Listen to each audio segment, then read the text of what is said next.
So today is October 10th, 2011, and we're having a conversation with Pam in Oregon, near Dayton. It's Oregon. Oregon?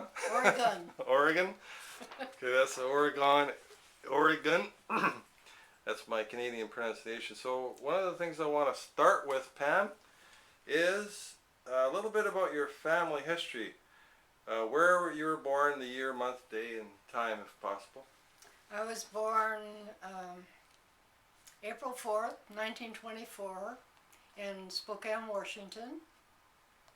I don't know, about 9 o'clock in the morning they said. So you don't know the exact I don't minute? know the exact date or the exact time. Yeah. So about 9. Okay. About 9 Yeah. in the morning.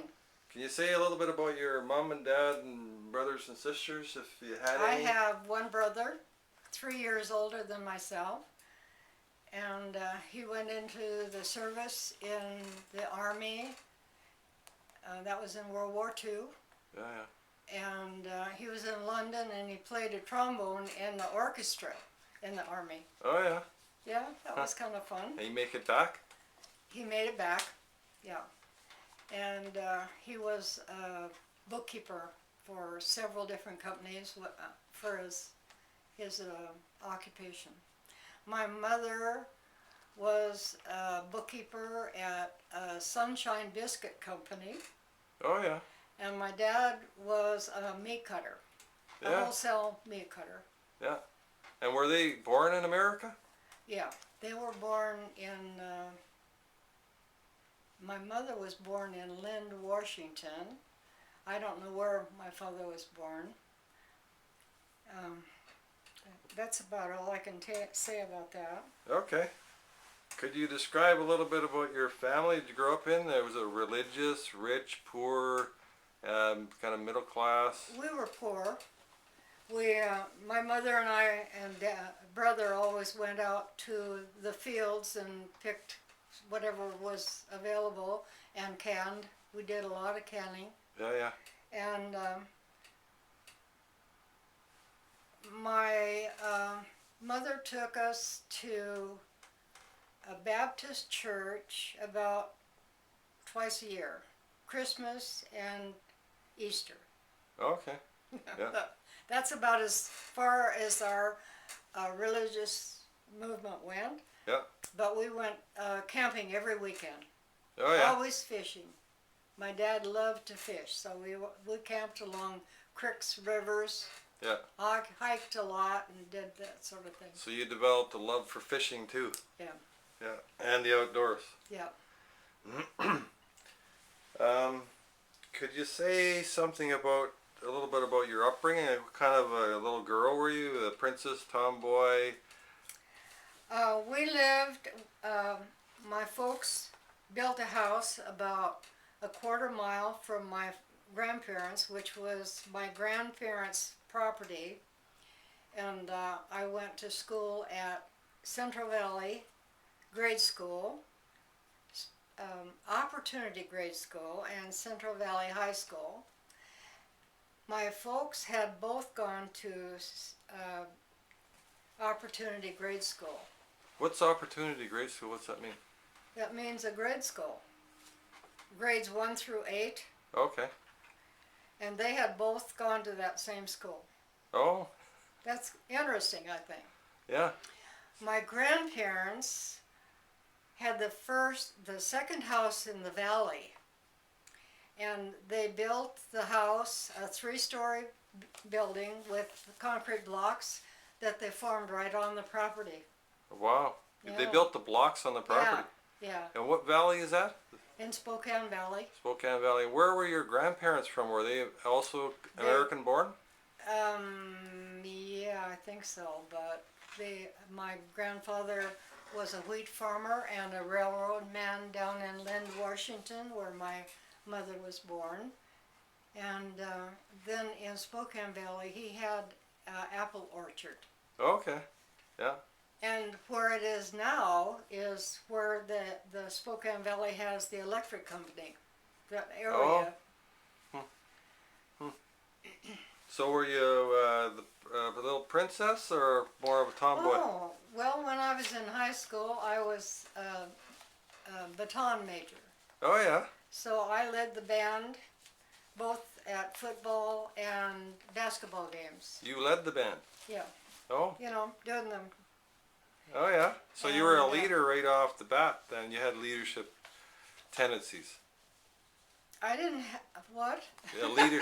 I was just thinking if you were the baton major, you're leading the band. You have some leadership tendencies already. You weren't in the back. Yeah, You weren't. I was the only baton twirler. Oh yeah. Yeah, and I would in the basketball games at the half, I would throw a lighted baton up. Oh yeah. In the dark, and that was always a nice big thing to That would do. be pretty And flashy. we were in the parades. We went Yeah. to town to Spokane to parades and things. That'd be fun. Yeah. Yeah.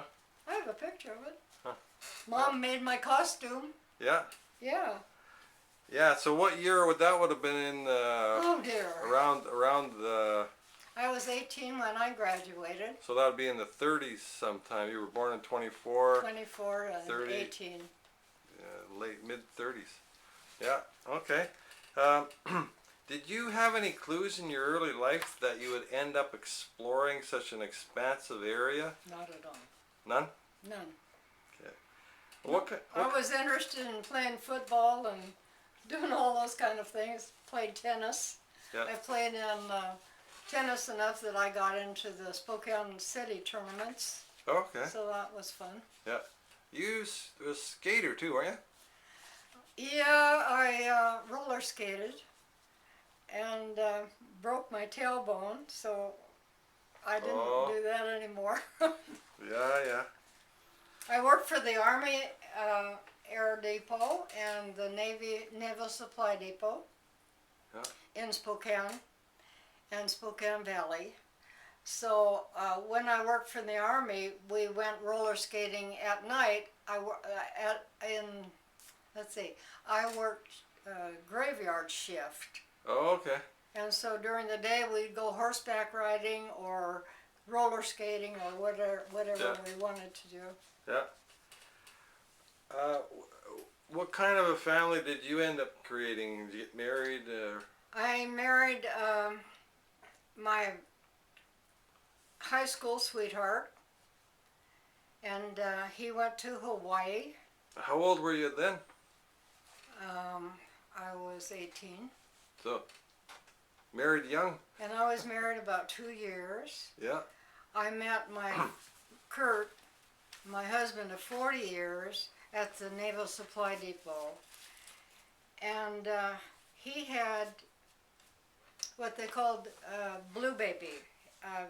The RH negative. blood vessel leading out of his heart was collapsed, and they didn't live to be more than 20 years old, but he was 32 already. Oh. So he had bleeding throughout his spinal column and outside his skull. So he had a 8-hour heart surgery, and that got him through. That was on Valentine's Day. I don't remember what year. And then when in about 1972, he had another episode where they had to put a false, like a bird cage in with the dot in it. So every time the blood, the heartbeat, it would stop and start so that it would make the blood go out. But he lived to be about 69. How did he die? He died the same year that Lucille did, in 84, and he died of smoke inhalation in a trailer fire. He was a firefighter? No, he raised rabbits. So how did he end up in that? He took, we were separated, and he took his truck and went down and lived down where they processed rabbits. Yeah. and he was living at one end of a trailer, house trailer, and it caught fire, and he went to save the other people in the other end, and he had taken in too much smoke, and he died on the way to the hospital. Okay, I see. and then you married once again? I wasn't married for 15 years until I met Ken, and I lived in Spokane, and he lived in right here in Dayton, and we met because of a singles group, a club that we both saw on newspaper, Oh yeah, in the newspaper, yeah. and we joined it about the same time. And I wrote to about 20 people and sent my picture, and he answered, and we met halfway, and we decided we could live together, or at least take a vacation together. So we went to Turkey Oh yeah. on a 80-foot sailboat, and went through all of the little towns and villages and slept on the boat. Nice. And then we went from there, that was a tour, and then by ourselves we went to Crete and Greece, and then came home. He went to Tibet, no, not, to Nepal on a trek, 15-day trek, and I went to Egypt with another gal I met from Oregon, and when he got home we got married. Wow. I sold my place in Valley Ford and moved down here. And that was about 23 years ago. Yeah, 23 years ago, and we've been married ever since. Now, Ken has been a great part of my life because he was a computer programmer. So he got, I wanted to do all of the communications that I had received, which were carbon paper and really bad. So I wanted to recopy them so that I could read them. And so I got a word processor and started working on that. So just excuse me for a minute. So were those the transcripts, the carbon copy transcripts that were made from the tapes of the group meetings? Yes. Is that what you're Yeah. talking about? Yeah. Okay. So I have all of those. And because Kurt and I were in Lucille's group in Spokane, we received all of the copies of the different groups. So all of the group sessions that were going on at Spokane, you received those copies. Yes, You kept but them. also from California, wherever she went. So there was groups being held in different parts of the country, Wherever she went. and so then she would translate or transcribe those tapes, and then pass them to you. Yes. So then you kept all the copies of. She didn't type them. We always had somebody who could type. Okay. And I was the one who did it in Spokane. Oh, I see. Now I went after I was in Lucille's class for about a year, she asked me if I wanted to take station training, and I said yes. So I quit my job at the Bon Marché. I was doing payroll at the Bon Marché. Bon Marché? Bon Marché, Cool. yeah. It's a big department store. Okay. And then I would ride in with Kurt every day. He would go to work, and I would stay at her house during the day, 5 days a week. So I took training from her for a year. And when I was finally finished, after about a year, they said that it wasn't station training for a master, but it was for training to teach how to contact the ashram and the concepts, and be able to have an alignment with that teaching so that I could explain concepts in layman's terms, and that's how I did my station work. So that was the station. So that's kind of like the station training. How would you describe station training? Every day I would meditate with Lucille, then I would write. They would either give me a concept, they, including the Master R, which was personal communication, and I was put on a diet so that my frequency would get up high enough so that I could actually contact some of these abstract concepts. And then I would write every day.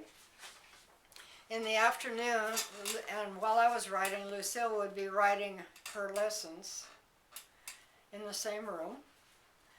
And then in the afternoon, we'd go for a walk or do something. I would type everything that she wrote so that it was recorded, typed. And she had 5 kids at that time. 5. How old would they be? Approximately. They were just in school. Okay, so they're already in school. They're not toddlers. While she was in Spokane, she had Gray cedar crayons as a student, and it developed so that they got married. And while I was in training, they had Deborah. So while I was there, I was able to see her, and part of what Lucille brought through, that Deborah brought through most of the thought form presentation of the wisdom as she incarnated. So as Lucille's baby was incarnating, that was bringing through some of the, Yes, most of the platform presentation Yes. through the incarnation of the child. yes. That's an interesting concept. And this is a borning process. So the borning was not only borning a human being, but it was borning a thought form. Yes, the whole thought form. Is there a term to describe that? I've never heard of that concept before. Or is that just new? It's new. I don't know how to describe it, but all along, while I was in training, that was part of what we were bringing through. We were a group receptive. Yeah. Lucille was the station to bring the abstract concept through into the group. We would discuss it, and then if the discussion developed good enough, then Master R would bring through more through Lucille. But if we balked, if we got too much energy, then he would say, well, we're just going to have to wait for another time because you're not ready. Right. You had to be able to receive the energy along with the concept, or it wouldn't work. She couldn't bring anything more because we couldn't accept it. Can you describe the difference between the energy and the concept? Is there a way to describe that? Or A thought form. so the concept is the thought form, the energy is the subjective vibration? Mm-hmm. Absolutely. So that every concept is a thought form of this concept, of this thought form presentation. So that when we align with a concept, focus on it enough and long enough and with a high enough frequency, we can merge with it and it will come into our awareness. We write it down, which grounds it. Yeah. And then we have embodied it. So this is what all this training is about. We do a recap so that we can bring it right down and discuss it and then write it so that we have all 3 bodies have accepted that concept. And we'll take it through every incarnation from then on because that's part of us. That part goes back into the ashram when we die, and we bring it back when we reincarnate. Okay. Where were we? We got lost with a little bit with We got lost. we had a just Oh, I didn't have any children. I had 3 miscarriages, yeah. but I didn't have any children. So that's and my brother did not either. So we didn't Oh. carry the family name on. Okay, well, how did you initially become interested in your spiritual search? What started it? My husband was working at the Which- Bon which- Marché in the paint department. Is that husband is Kurt. Kurt, okay, was working in the paint department at the same company you were working at, Yeah. okay? I was payroll and he was a paint salesman. Yeah, And his buddy, who also worked in the paint department, said, "We're going to go to a flying saucer group meeting. Do you want to go?" So of course okay. we wanted to go. And it turned out that that meeting was not about flying saucers. It was about Lucille's work. And the man who was doing the group meeting became our teacher, and who was that? and that was Ward Fuller. Is he still alive? Ward died while I was in training. Funny thing about that too was that I used to use the upstairs bathroom, and when he died, I couldn't go up there. It just scared the dickens out of me. I asked her if I could use the downstairs room. I don't know why I was such a whiz, but I couldn't do it. So Anyway. you got that was your first indication in your whole life of anything on a spiritual. Yeah, You'd never studied in. No. So up until then, you'd only had a little bit of religious I was just training. having fun. Yeah. I was just having fun. So that was your first. So when we got to study in the group that Ward Fuller had attracted, then we got into Lucille's group, and then we were caught. I mean, this was it for us. You knew right away. Yeah, and there was no question. I mean, this was it. And But that was pretty radical Kurt thinking. was teaching the group then when Ward went to Portland to do lectures. Kurt took over his group.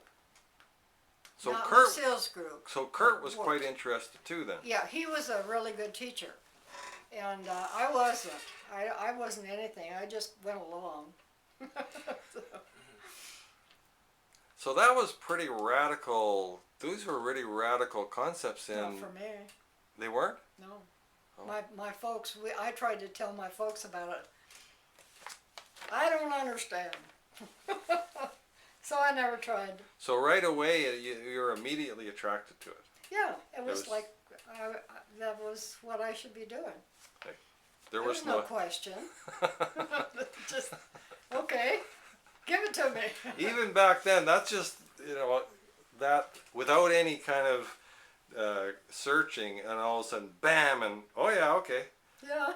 Hmm. Yeah. all right. So where were we? And you were, I just want to try and get a framework of around how old you were then. You were married, so you were I was married, 32. and you're married to Kurt. You've been. He was 8 years older than I was. He's around 40, you're around 32, and you've been married for a few years. Probably. About 3. Yeah. So you're in the early stage of your married life with Kurt, and you come across this stuff, this information that change your life. Sounds like in quite a Yeah. different direction. Yeah. So you started to getting really clear. So how did you end up meeting Lucille then? It was through that group. Yeah, it Sounds was like. through Ward. So then, can you tell me a little bit about how the association with you and Lucille developed, and what was your first impressions of Lucille when you met her? You remember that?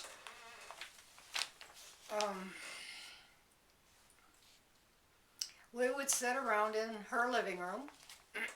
There were 7 or 8 or 10 people, and having cigarettes and smoking cigarettes and drinking coffee and laughing and having a good time. And then she'd sit up and she said, "I have a contact." And of course we knew that this was coming because we had talked about masters. So she would start bringing through Master R, and she never closed her eyes like she was in meditation, but she would kind of look away, and like she wasn't seeing anything, but she was bringing through this communication, and he would bring through a concept, always a concept, and then every paragraph he'd say, "Do you understand? Are there any questions?" And of course, dumb us, we didn't know anything. What kind of a question do you ask? But that was the way it went. And so what was your impression of Lucille when you first met her? Here's this woman who She's really fun, a lot happy. And she was a redhead, wasn't she? Laughed a lot. She laughed a lot? Oh yeah, she was always laughing. I don't know what It's else. a lot of energy? High energy kind of person? When she brought through communication, it was so heavy. The energy was so heavy that we all had a band around our head, like forehead. Now this was very symbolic of the cave and head and all of the centers in the head and the alignment. And it was hard because it got so heavy. Yeah. And we would discuss it, whatever the concept was, and as we discussed it, then this pressure began to release.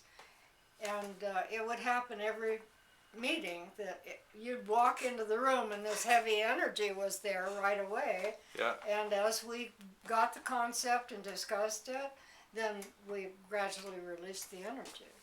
So that, we talked a little bit about this before we got on tape. So it's almost like the energy, once it becomes embodied, it's filtering through that tension, and it dissipates the tension because the tension is actually blocking it. Yeah. And so then that's the continual flow. Yes. It has to flow, otherwise that tension gets created. We have to accept the energy to allow it to come through. We can't force it. Right. We can't raise our frequency to it. We just have to open up to it. Yeah.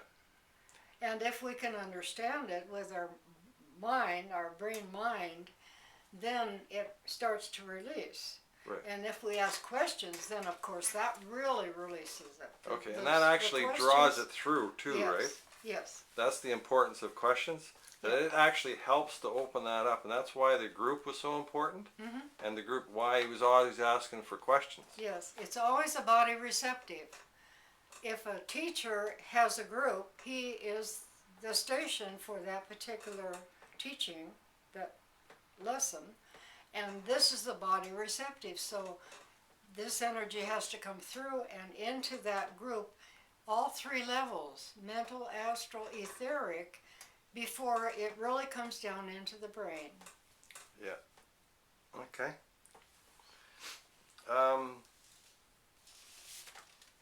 So you've talked a little bit about your training. Would you like to say anything more about what your training was like?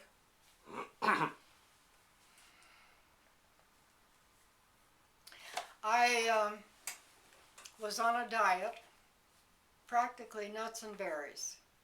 Really? Really. No starch, no sugar, no meat. What else is there? You know, vegetables. No milk, no dairy. No milk, no dairy, So no really- cheese, no anything. Nuts and berries. And I was so high strung but I was ready to bloom. So finally, Master R put me on a little chicken, and started filling me in with other food. But the result of that, my thyroid was mixed up, so I have to take thyroid pills for the rest of my life. So I am not a vegetarian. I watch my diet really close, but I'm not a vegetarian because I need that protein. Yeah. Some people don't, some people do. Yeah, everybody's a little different, eh? Yeah. So I went to California with Lucille. We drove down and met Margaret Buxton. She was she's at, I have it here someplace. Margaret Buxton.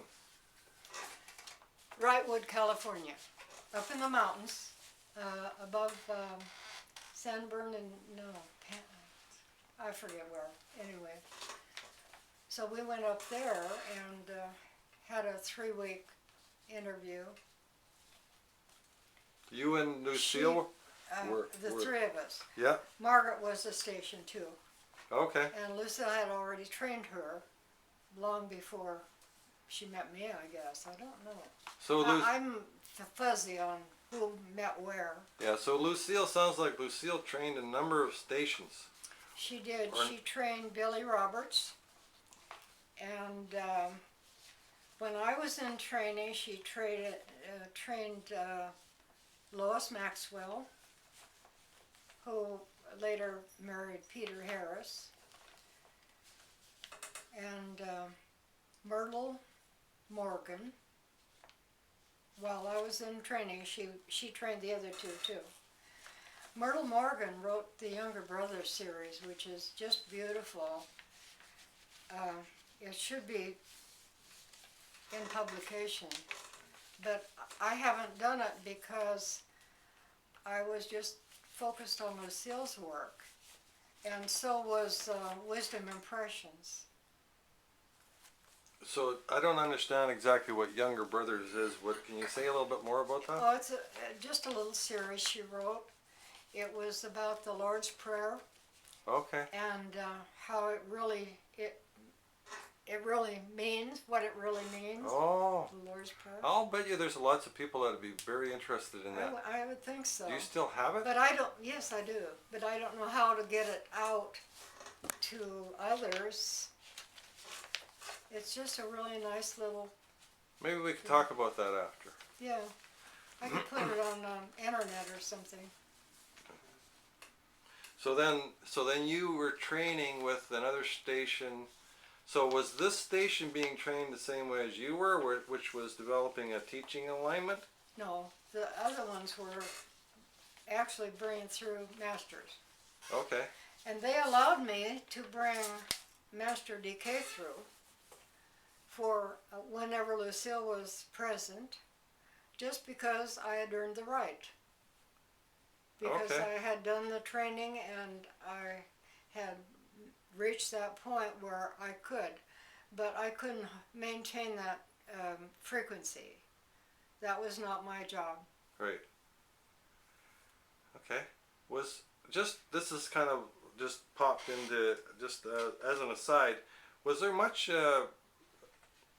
referred to as regarding Serapis Bay, that whole energy of? She brought him through once.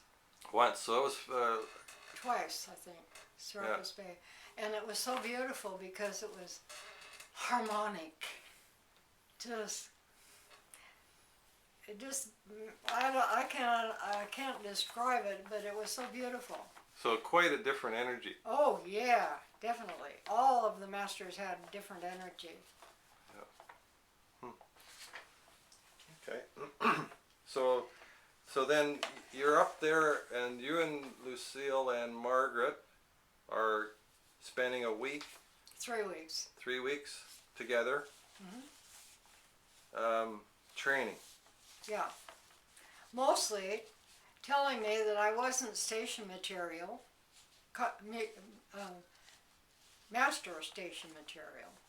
And I was a little shocked, of course, because I had been told that I was going to be a station, and I didn't realize that I wasn't. And Lucille didn't realize that I wasn't until that moment. So that's why we went down there for my individual training. Yeah. Can you connect the dot between there and then, because there was and then until 2007 when the publications actually came out. Can you connect the dots between there? For me, like I said, I did all of the word processing, Okay, yeah. put it in some kind of concept form, because that's the only thing I knew. Oh, okay. Everything came through as concepts. So that's what you were being trained for, to do that. So I took all of the stuff that I had typed and spent years trying to put it together in some kind of form so that it would be both date-wise and concept-wise, and all the different concepts put into a special concept. So that's what I did for many years. How long did that take? Well, I don't know. It took, since we got married, I suppose 8 or 10 years Oh, it sounds like a lot of work. to get it all typed and then put it into categories and go through everything, because I had so much to go through. So did that training, I started that in Spokane at Valley Ford before we ever got married, and then he helped me to put it on computer. Now the that's interesting who's mean thing, he? Ken? Ken, Yeah. interesting thing was that I put them on these great big discs, and Ken's son-in-law had a computer that still would take these, so he transferred the big discs onto the 3 1/4, 3 1/2s, so I could put them on a real CD. Oh, okay. So that's how that worked. Yeah. So the stages of technology shifting this information. For what I needed. Yeah. And he was a word processor, so he was able to set up what I needed. Yeah. Really, everything he's done is for what I needed. He was such a good person to be able to do that. Yeah. Yeah. So it really worked that we were met. And So it appears to me that training that you were receiving was actually designed so that you could coordinate and pull all this information that Lucille had drawn in and all the groups had drawn in into a format that could be actually taught. not the lessons, because she wrote the lessons. She did not have a group to communicate to. She wrote the lessons in the morning whenever she did her meditations. Okay, so that was one piece of work, her writing the lessons. Yeah. And when you mean lessons, you're meaning you're referring to the series of Nature of the Soul, Corrective Thinking, Right. short and long versions of Yes. that. Yes. Those are all the lessons. And then there was the other thing, which is what you pulled together, which was The concepts. the concepts that came out of the group sessions. Yes. Is that right? That's right. It's quite a body of work. It is. And you were actually trained. Was there anyone else trained to do that? I don't know. That teaching alignment I that you don't know of? I suppose. They each station had a certain part to do. Like Billy was doing healing work, and Margaret had the group down in Wrightwood, and I just don't know. I wasn't in that part. It's a lot. One other thing,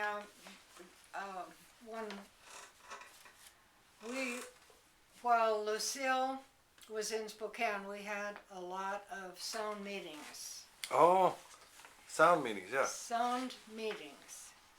And we had them out at our house because we lived out in the country so that nobody else could hear us. Yeah. No neighbors. And we would form a group. Master R would tell us what each sound was going to be and what it was for. If it was for humanity, a particular piece of humanity, or for a group, for a magnetic field, for anything, he would tell us what it was for. And then Lucille would begin. And she would start by bah, because all this energy was in her throat, and she'd just go into hysterics. All this impact of energy, just finally she could settle down. And then she'd start an Om. And then another one would come in, and another one, all on her own voice. And there may be 6 or 7 ohms coming through her voice. Now So this, for 6 or 7 tones, you mean? Of an ohm. Okay. and it might fluctuate up and down, it might be harsh, you know, whatever was intended with the sound. And then Master R would ask us, go around the room, ask each one their comments, Yeah. and then he'd go on to something else. So what do you think that, can you say a little bit more about what that was about? Oh, yes. It was to get the group to raise enough in frequency so that she could bring through more concepts.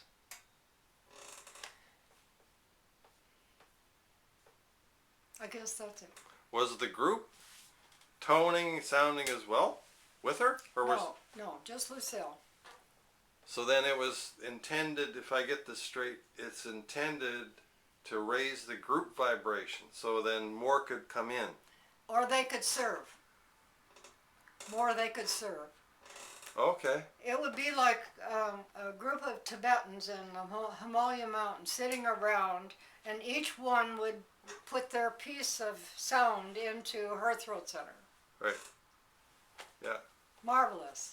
And we tried to record them, and they would not record. That's interesting.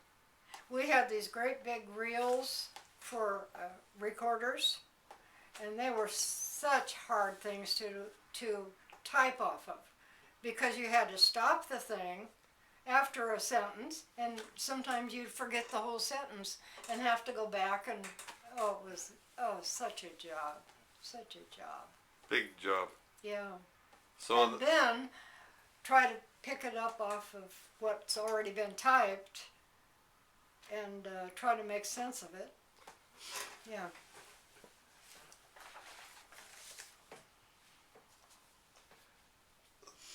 So I want to just,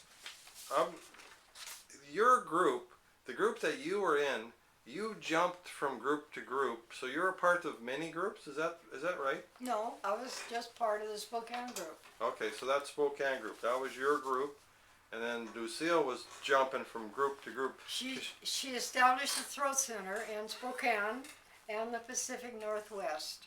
That was her mission here. And she developed the station for it. Oh, okay. She went to California and established the Heart Center group and established the station for it. I see. Now I get you. She went to Washington, D.C., and I don't know what happened there because I didn't get any communications from there or from Ann Arbor. I don't know. That part is Gretchen's doing a biography, Yeah. and she's going to have a book published Yeah. about all that. Yeah. Which Okay. I sent all of Lucille's paperwork. She had files, and I boxed them all up and sent them to Gretchen. Yeah. So Gretchen could then go through and dig around and do her biography from there. Yeah. Okay. So was it typical that both people in the couple were part of the group, or would one or the other of a couple be? Was There there were any? mostly couples Was in mostly Lucille's, couples? but mostly middle-aged women in Kurt's group. Okay. You know, Yeah. they don't work and they don't have a lot to do and they're curious. Yeah. That kind of thing. But mostly, So when you when you were in your group and you were receiving these lessons and working with Lucille, was the group pretty lackadaisical, or were they all pretty intent? They realized the importance of the work, or were they kind of like just having fun, or? we were having fun until Master R came along. And then we were intense. Yeah. Yeah. Okay, so there was a little bit of both then. Yeah.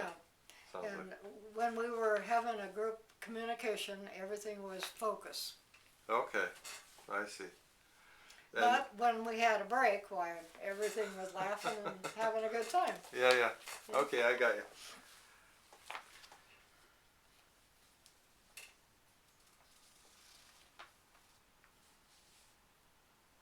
During your early days, did it feel like you were on a mission? No, No? I never had any of that feeling. No? It was just natural. It came natural. Given the accumulated wisdom, if you had 60 more years ahead of you, what would be your first endeavor to establish the center of synthesis in Estes Park? I'd move there. You'd move there? Oh yes, definitely. I would teach. I would start teaching from the very first path of initiation lessons clear through everything that we have, so that we would have a big group in Estes Park, a magnetic field. Right. So when you say teach, do you mean teach I would be physically? teaching the physical. So people there physically? Yes. So would that Out of the Estes Park area. right out of the Estes Park area? And if there were people out in the world who wanted to come there for teaching, that would be available too. That's what I would be doing. Yeah.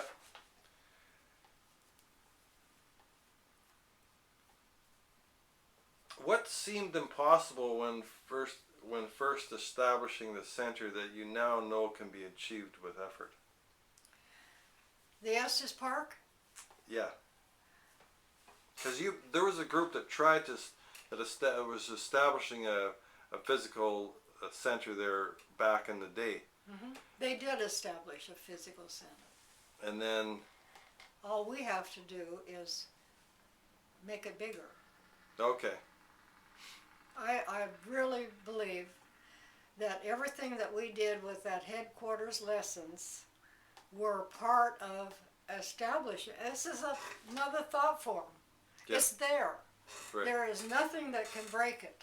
right. It's We already just have to get into that rhythm of bringing the synthesis energy through into whatever we're doing. Now, the point of everything that we did in Estes Park was for a particular group of people, a particular place in the world, a separate state of consciousness. That's what we have to work with. Particular. specific. And as a group. And what we're doing in the gathering is part of that. Right. So that we're all coming together and working specifically as a group. Right. So a group This focus. is what is so important. The group focus. Yeah. The ability of a group to all focus so specifically on one particular Right. thought form, creating one particular thought form. And putting it out to humanity so that humanity can receive it. Right. Okay. And I mean, we're getting all these concepts, but they're not going out to humanity unless we get a specific gathering to do it in. this is because of the power potential of a group. Yes. Then the masters and everything in the ashram are right behind us. Right. And we have that terrific power then. Right. We're not doing it by ourselves. Can't. People incarnate and out of incarnation, and those people that are next to the masters, all the way down through every level are behind us if we can do that. Right. We create the channel, incarnate Yes. into They can't humanity. do it. They Right. can't do it. They have to have physical Yeah, instruments to do it. that's our middle position, right? Yeah. So we play the middle In the position. cave. Yeah, The conscious soul incarnate. yeah, that's what it's all about. Yeah. How would you? We have a couple of minutes. Looks like. We're about done. Well, we got about. Looks like either 2 or 10 minutes left. I can't read that.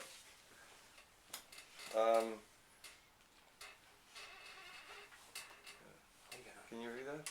Give me the time. Can you read that here? Oh, 50:37. Okay, we got about 10 minutes left here. So, let's just go a little bit farther into that, establishing the center at Este. So it seems like the vision that you have, if you had another 60 years, would be to establish a teaching center there. Is that right? To establish a what? teaching center there? A teaching center, yes. And so that teaching would not only teach the people in the area, but also advance disciples. It would be broadcasting All right, so then it's to not humanity. right. So teaching the ways to broadcast too. Then. All right, so then, and that looks like that would need a physical location to do that. Within a 30-mile radius. Yeah, some of kind of Estes a Park. physical. It can be done in the home. Yeah. And the people who are attracted will establish a physical center. Right, because that's the The teacher does not. The students have to establish what they need to be taught. right, because that's their stepping foot. They're putting their foot into it. Yeah. That's the initiation. And that is not the teacher's responsibility to Right. build a building and have somebody come to it. But you start out really small and go into somebody's home. And it's wonderful because each home gets magnetized that way. So you see the teachers moving out from or into the physical location of a student population, like Lucille did. She was going to different places, establishing, kind of dropping seeds. Yes. Yeah, okay. And the importance of Este Park area, that 30-mile radius, is that it has the energy already in it. Right. So it can be just It's already expanded. established. Yeah, and that's established in the etheric. Yes. And, And in the physical, because we have 3 in a nucleus there already. and they've been holding. They are just waiting. They're bringing the synthesis energy in, and they're just waiting for us to take that energy and use it. Right. Yeah, and that's their job is. That's their hold job, that. is just to bring that alignment in and hold it until we can, as a group receptive, take that energy and move it out Yeah. to specifics. Yeah, within the body of humanity. Mhm. Yeah. Okay. Is there? I think we've pretty much covered all the questions that I have on my sheet here. Would you like to add anything? Yeah, I'd like to talk about that symbol. Oh yeah. Okay. Well, and the symbol is right behind Pam. You can see. I'll see if I can zoom in on it. There's the symbol that talking about here. And how did that come about? I was headed to Estes Park.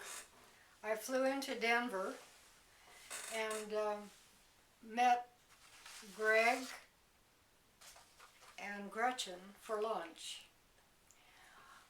And I told him that on the way in the plane, I kept getting this different part of a symbol.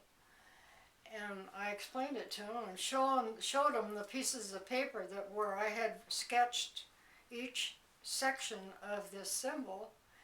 And Excuse me just a minute. I just want to lay out a time frame. Whereabouts in the time frame is this? Is this where you've already had your training? oh yes, And this is later in later, much later. It was like 1980. Okay.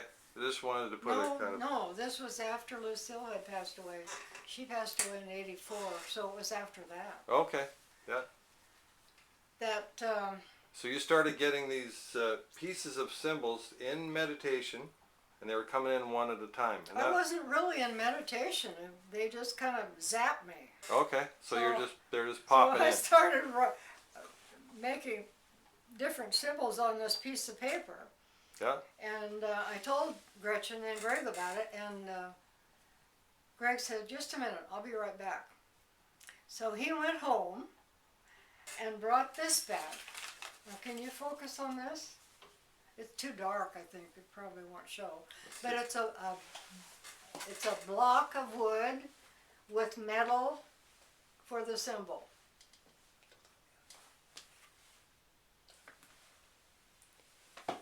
Yeah, I think that might be.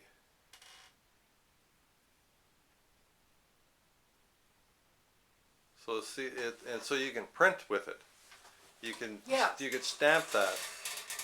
And Walter Smith was the one who had given it to Lucille, and Lucille had given it to Greg. Greg Greg T. T, Okay. whatever his Tzinberg or Tzinberg. I can never remember how to pronounce Zin- it. Zinberg. Singberg, I think. Greg T. We'll call it. Yeah, She well, gave it to. So Lucille gave it to Greg T. And Greg brought it in to where we were eating lunch, and he said, I didn't know why I had this, but I just kept it all this time. Oh. So this is yours. Because it was a symbol that I had been getting on the plane. It turned out that Walter Smith had used this symbol in his publishing. He published little bits and concepts and things. I didn't know that. And Walter Smith was someone that was involved with Lucille. Lucille's work, yeah. Okay. Yeah. Yep. And then I told my Japanese girlfriend in Spokane that I had received this symbol, and she saw it and she said, oh, that's what Walter was using. And she Oh. handed me this. Have I got it right side up? Yeah. It says Western Mandala. She handed you that. Yeah. And what was the significance of that? Well, that's this is the Western Mandala that Walter was using. Oh, I get you. Okay. But this came from Midori. So this was an interesting piece. And now the gathering group is using this symbol for our main symbol. Yeah. And so the name of that symbol would be the Western Mandala then? Yeah. I'm going to do the numbers on that and see what they come up to. And we have anyone who wants to know what each one of those things mean, I can email. Okay. So Because you're, my interpretation of what Yeah. the symbol says is what I have. yeah. So you'd rather do that on email? Yeah. Okay. Here's a picture of the last picture I have of Lucille when she was walking with a cane. Okay, and now that's which Billy one is Roberts. okay, Billy. Top two are Kurt and Pam, There's Kurt and Pam. Hopefully this comes out. and then she's sitting down. Lucille's right in the middle here.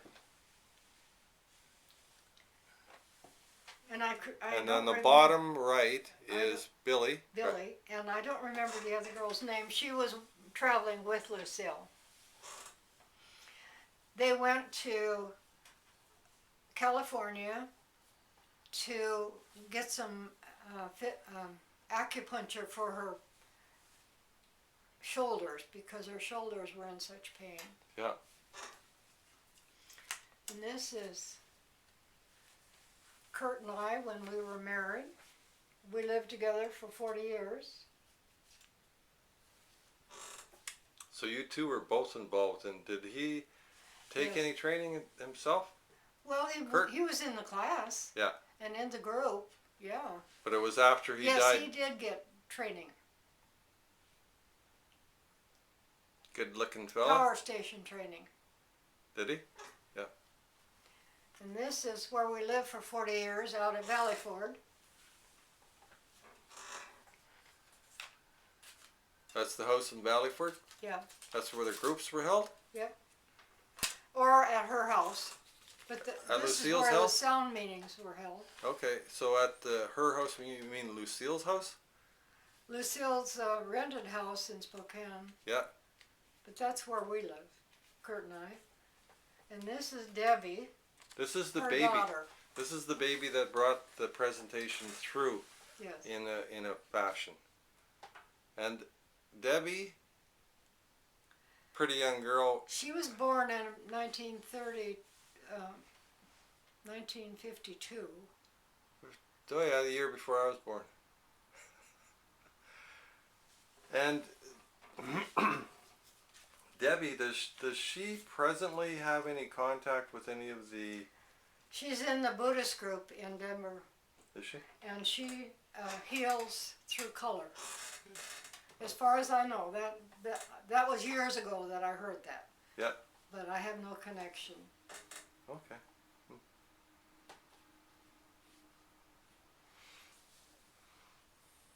Okay. Well, is there anything else you can think of that you'd like to add, Pam?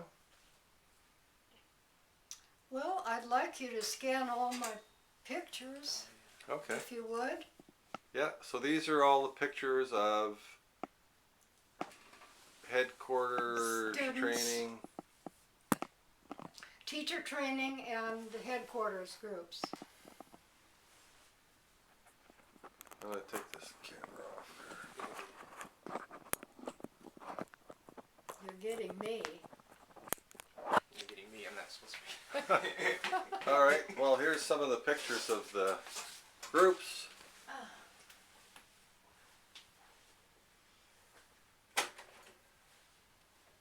And over here is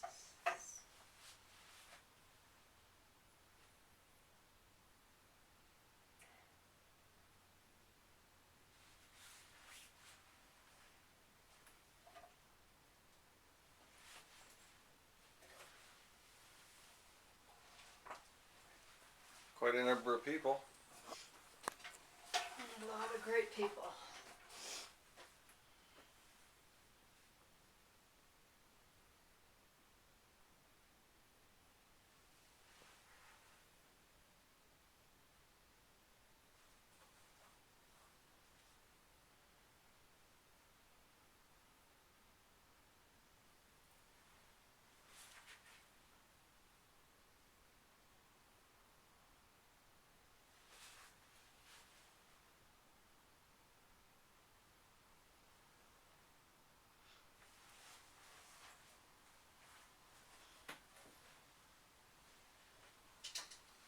And Just take a big view of this one.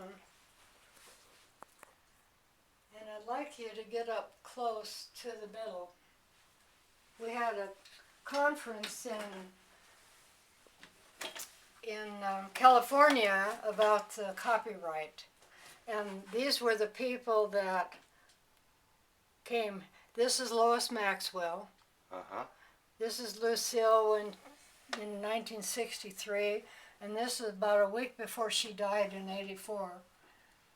Yeah. And what do you mean by a group of the copyright?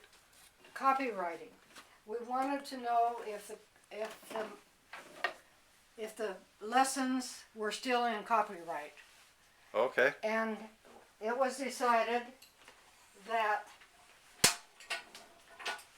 it was all in public domain because every lesson, every communication had been given out to the groups that were there. Yeah. So it was in public domain because of that. Right. And so you wanted to keep it in public domain. And the original copyright of the Nature of the Soul lessons had gone past being It was out of date. Out of date, yeah. Yeah. So that means it's all in the public domain then. Yes. In other words. So anybody can use it any way they want, but try to keep the integrity of the original, because this is my focus, to keep it just as original as it possibly can. Yeah. Well, So- that part of doing that is keeping it in the public domain, isn't it? Because then nobody can sell it, and so Yeah. quite often when Yeah. that happens is when things get mixed up. And this is on my little, just all my cards and things that are in my office. Kind of fun. Well, thanks very much, Pam. Yeah, you're welcome. Thank you.